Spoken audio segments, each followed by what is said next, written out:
At 2:17 a.m., this doorbell camera recorded something no one noticed at first.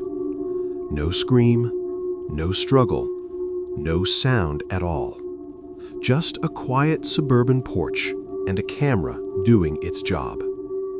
At first, the footage looked completely normal. But days later, investigators realized this was the exact moment everything went wrong. This neighborhood was considered safe. No violent crime history, no recent police calls, no reason to worry. Rows of identical houses, families, routine. The homeowner had installed this doorbell camera only 2 weeks earlier, not because of fear, but because everyone else on the street had one. They never imagined it would matter. At exactly 2:17 a.m., motion detection activates. A man approaches the front door. He doesn't knock, he doesn't ring the bell. He just stands there, still, silent, for 11 seconds. Then, he turns around and walks away. Nothing else happens. At least, that's what it looks like. That night passes quietly. The next day feels normal. So does the one after that. Until 3 days later, when someone from this house is reported missing. No forced entry, no broken locks, no signs of a struggle. Just absence. Police begin searching the house, the yard, the street. They find nothing. Until someone remembers the camera. Investigators review the footage, again and again and again. At first, there's nothing unusual, just a man standing at a door, then leaving. But one detail doesn't make sense. The camera activates before the man reaches the door.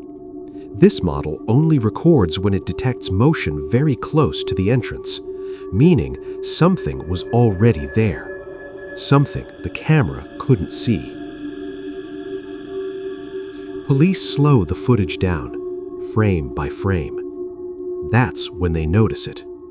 A second figure, standing just outside the camera's field of view, hidden in darkness, close enough to trigger the sensor, but invisible to the lens. The second figure never moves into the frame, never speaks, never makes a sound. They were already there, waiting. Police expand the timeline. They review earlier footage, later footage, days before and after.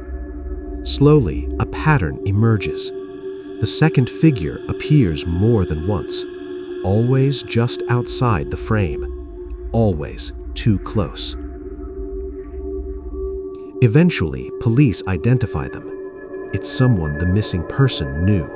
Someone who had been inside that house before. Someone who knew exactly where the camera could not see. The doorbell camera never recorded the crime itself. It recorded what came before it. The silence, the stillness, the moment when everything was already decided. That silent footage became the key piece of evidence, not because of what it showed, but because of what it didn't. Every crime leaves evidence. Sometimes it's loud, sometimes it runs, sometimes it hides, and sometimes it just watches.